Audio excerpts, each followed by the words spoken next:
lanjut lagi dengan gerak lurus beraturan, tapi topik kita sekarang adalah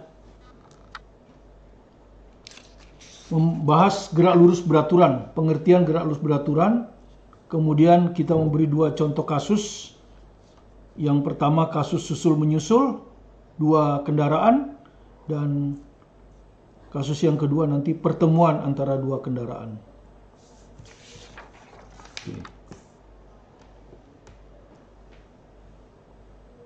Sekarang, apa yang dimaksud dengan gerak lurus beraturan?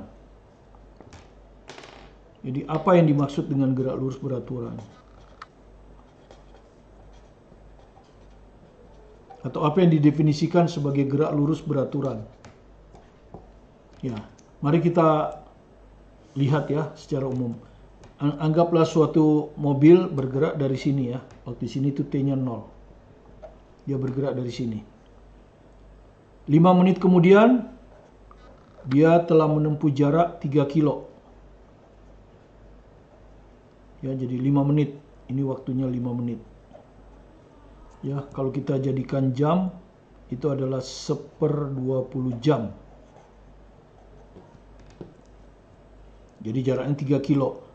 Kemudian 5 menit kemudian,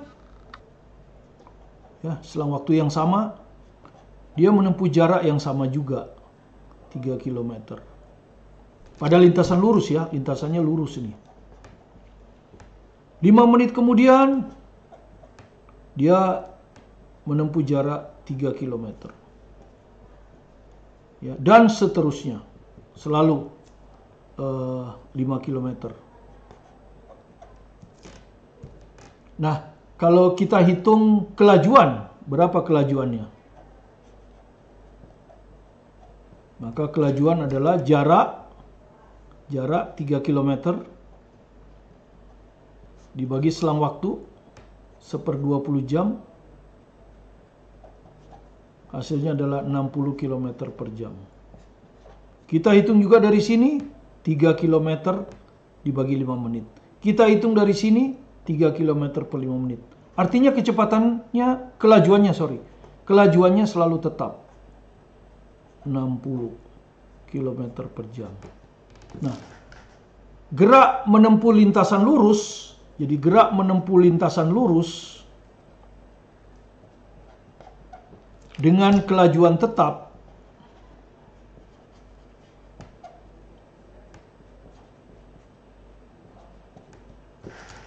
inilah yang disebut sebagai gerak lurus beraturan, ya. Jadi kalau kita mendefinisikan gerak lurus beraturan dengan kelajuan tetap, kita harus sebutkan lintasannya lurus. Sebab bisa saja lintasannya tidak lurus, tapi kecepatannya 60 km per jam. Kelajuannya 60 km per jam. Speedometernya tetap 60, tapi lintasannya melengkung. Ini bukan gerak lurus beraturan. Ya, jadi hati-hati kalau mendefinisikan gerak lurus beraturan pakai kelajuan tetap harus ditambah lintasan. Tapi kalau kita definisikan dengan kecepatan, cukup tidak perlu menyebut lintasan lurus, cukup gerak dengan kecepatan tetap. Mengapa? Karena kecepatan tetap itu pasti besarnya, arahnya tetap. Kalau arah tetap ya pasti lurus, ya, tidak mungkin belok-belok, dan besarnya tetap. Jadi cukup dengan kalimat ini, ya. Gerak lurus beraturan adalah gerak suatu benda dengan kecepatan tetap. Stop. Jadi kalau ada yang mendefinisikan gerak lurus beraturan adalah gerak dengan gerak lurus beraturan. Gerak lurus beraturan didefinisikan sebagai gerak dengan lintasan lurus dan kecepatan tetap. Itu berlebihan, ya. Karena tidak perlu menyatakan lurus, karena kalau kecepatan tetap arahnya pasti tetap dan itu artinya lurus. Ya. Tapi kalau Anda mendefinisikan gerak lurus beraturan adalah gerak dengan kelajuan tetap, itu salah. Karena kelajuan tetap bisa saja lintasannya tidak lurus. Oke, itu definisi saja, tapi perlu juga Anda ketahui. Kemudian yang kedua, kita akan belajar persamaan gerak lurus beraturan itu seperti apa. Ya, bagaimana persamaan gerak lurus beraturan itu? Ya, bagaimana persamaan gerak lurus beraturan itu. Oke, kita gambar ini lintasan lurus. Ini ada acuan misalnya ya. Ini adalah acuan posisi. Jadi di sini posisinya 0. Ya, taruhlah mobil itu mulai bergerak dari sini. Nah, ini adalah posisi awal. Ya, bergerak dengan kecepatan V. Ya. Maka Anda tahu ini adalah X0 ya. Kalau posisi awal itu kita sebut aja posisi pada waktu T-nya 0. Jadi posisi awal X0. Kemudian suatu saat, pada saat T, ya taruhlah pada saat T ini, kecepatannya tetap V. Nah ini kita sebut, kita tinjau sebagai posisi akhir. Maka posisi akhir ini adalah X, ditarik dari sini ya. Nah, yang ini apa ini? Ya, yang ini itu apa? Yang ini ya. Ya, yang ini adalah vektor yang menghubungkan posisi awal dan posisi akhir, yaitu perpindahan. Ya, tadi ini kita perpindahan. Notasinya adalah delta X. Nah, seperti itu. Ya, jadi hati-hati, delta X itu perpindahan. Maka untuk gerak lurus beraturan ada persamaan perpindahan. Ya. Tadi kita sudah dapat perpindahannya adalah sama dengan V kali T. Ya. Nah, ini adalah persamaan perpindahan ya. Ini kelajuan ya. Jadi kelajuan atau kecepatan sama saja ya. Untuk besarnya sama saja. Jadi besar kelajuan atau besar kecepatan atau kelajuan sama saja. Tapi ada juga persamaan posisi. Bagaimana persamaan posisi? Ini kan persamaan perpindahan. Anda sudah tahu delta X itu apa? Ya, posisi akhir dikurang posisi awal. Jadi kalau kita masukkan ini, X dikurang X0 sama dengan V kali T. Nah, ini yang kita sebut persamaan posisi gerak lurus beraturan ya. Yaitu X sama dengan X0 tambah V kali T. Nah, ini beda. Ya, jadi ini persamaan posisi, ini persamaan perpindahan. Jangan disamakan itu. Ya. Kalau di persamaan perpindahan tidak ada posisi awal, tidak ada posisi akhir. Yang ada perpindahan, yaitu dari posisi awal ke posisi akhir. Kalau ini persamaan posisi, ini posisi awal, ini posisi akhir. Oke. Inilah persamaan gerak lurus beraturan. Ya. Nah, sekarang kita bisa bahas masalah soal susul menyusul ya. Kita bisa bahas soal susul menyusul sekarang. Ya. Ini ya. Ya, kasus susul menyusul contohnya. Contoh yang ketiga untuk gerak lurus beraturan diambil dari referensi 2 ya. Referensi 2. Jadi selalu saya selang-seling ini adalah teorinya. Ini buku teorinya, diambil dari buku teori ini ya. Halaman 170 nomor 10. Ya.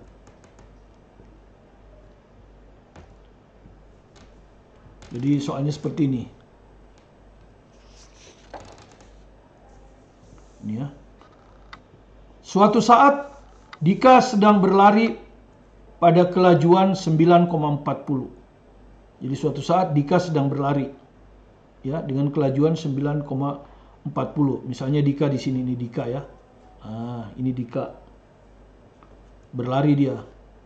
Ya, V Dika dengan kelajuan 9,40 meter per sekon. Berada 2 meter di belakang Arif. Ya, jadi Arif ada di depan. Nah, ini Arif ya, lintasannya lurus larinya ya. Ini Arif ada di depan. Dan jarak ini adalah 2 meter.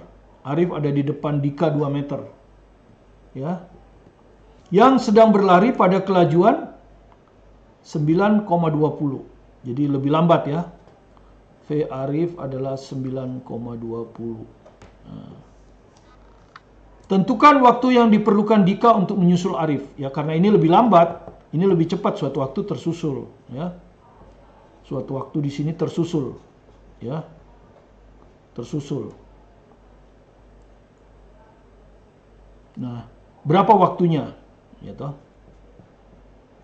Sehingga Arif bisa tersusul. Itu kasusnya.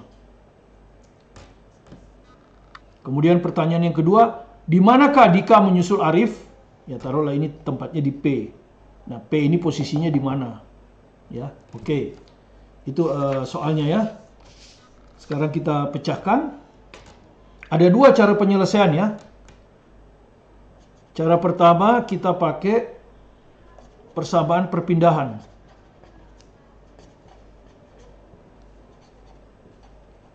Ya, pakai persamaan perpindahan ya, yaitu delta X sama dengan V kali T.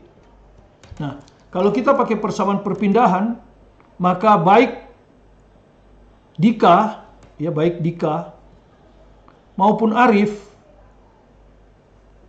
itu acuannya masing-masing. Jadi Dika punya acuan sendiri, Arif punya acuan sendiri. Jadi acuannya tidak bersama. Itu yang pertama Anda harus tahu. Oke.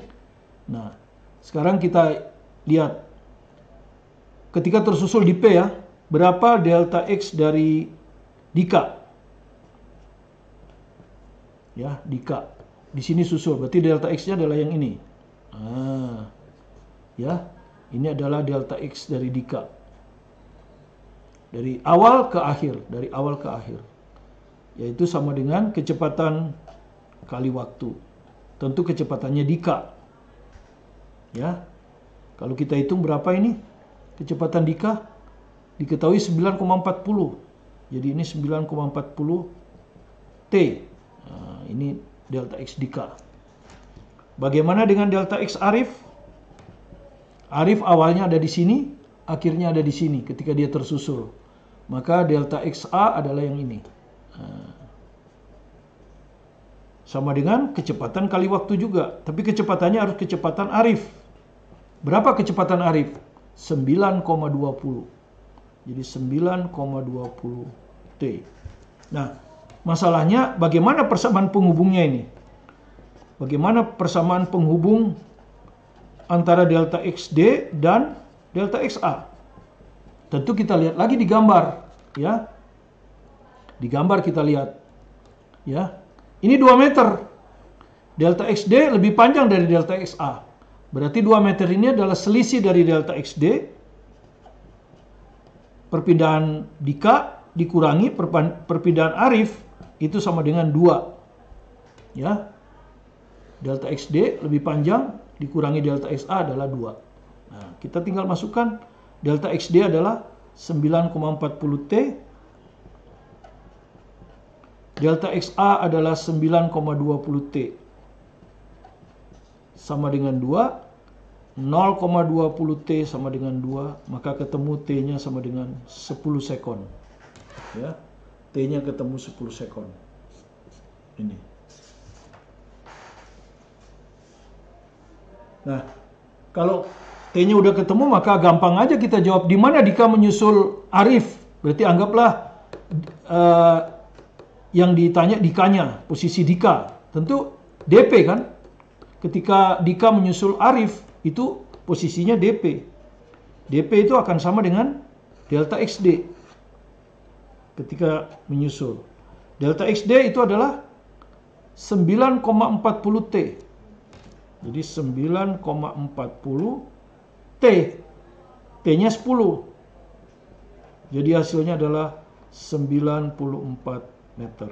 Nah, jadi Dika menyusul Arif setelah Dika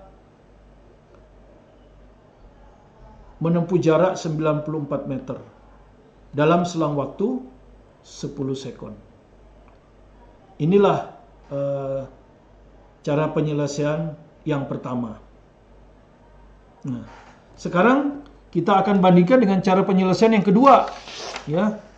Karena banyak yang nanya ke saya, cara penyelesaiannya kok beda-beda gitu. Saya bilang bukan beda ya, hanya caranya aja yang berbeda. Selama konsisten maka hasilnya akan sama. Oke, kita lihat cara yang kedua ya. Cara yang kedua. Nah, kalau cara yang kedua acuan posisi harus beda, ya. acuan posisinya, kalau pertama tadi acuan posisinya beda, sekarang acuan posisinya harus sama. Demikian juga dengan acuan arah kecepatan, ya juga ada, harus sama. Oke. Sekarang kalau Anda lihat lagi soalnya, ya saya gambar lagi. Arif ada di belakang, Dika ada di belakang, Arif ada di depan. Nah, anggaplah sebagai acuan posisi awal adalah Dika. Ini adalah acuan posisi. Jadi semua posisi harus dihitung terhadap ini, ya. Kemudian ini tadi 2 meter. Kemudian di sini tadi tersusul. Oke. Sekarang persamaan, kita pakai persamaan posisi ya. Jadi persamaannya adalah X sama dengan X0 tambah V kali T. Oke, sekarang kita lihat posisi awal Dika berapa. Dika ada di acuan posisi, jadi X0D-nya 0. Bagaimana dengan X0A? Nah, A dia tidak ada dia berjarak 2 meter di kanan ya, di kanan. Jadi ini plus 2 posisi awal daripada Arif ya, ini posisi awal Arif. Ini Dika. Oke. Sekarang bagaimana X daripada Dika? Awalnya Dika ada di sini, akhirnya ada di sini. Posisi akhir di sini, di P ya. XD ini sama dengan XP. Ya, sama dengan XP. Bagaimana posisi akhir dari Arif? Arif ini. Arif juga ada di P akhirnya. Posisi akhirnya ada di P semua ya. Jadi baik Arif maupun Dika posisi akhirnya ada di P. XP. Artinya apa ini? Persamaannya ya, persamaan untuk memecahkan soalnya. Artinya apa? XD dengan XA sama. Ya. Jadi posisi akhir daripada Dika dan posisi akhir dari Arif sama. Ya. Nah, kemudian kita masukkan apa itu X? X0 plus VT. Jadi ini X0 plus VT. Ya, tentu saja nolnya 0 Dika, V-nya V Dika. XA ya sama, X0 plus VT, ya, sesuai dengan persamaan posisi. Cuman ini untuk Arif, kecepatannya juga Arif. Nah, kemudian kita masukkan X0D apa tadi? 0. Karena dia berimpit nih. Dika berimpit dengan acuan posisi. 0. Kemudian V Dika tadi berapa tadi V Dika? 9,40 ya. T. X0A 2. Kecepatan Arif tadi 9,20 kali T. Nah, kalau kita pindahkan ini ke sini, 9,40 dikurang 9,20, hasilnya 0,20. Sama dengan 2. Hasilnya sama, 10 ya. Jadi apapun cara yang Anda pakai, hasilnya sama. Selama Anda konsisten menggunakan aturannya. Pada persamaan perpindahan, masing-masing benda, Dika dan Arif punya acuan posisi yang sama. Artinya masing-masing ya. Sehingga yang ada hanya delta X-nya saja, dari posisi awal ke posisi akhir. Sementara kalau pakai persamaan posisi, acuan posisinya harus sama, baik untuk Dika dan Arif. Dan kita dapat persamaan posisi akhirnya selalu sama ya. Persamaan posisi akhirnya selalu sama.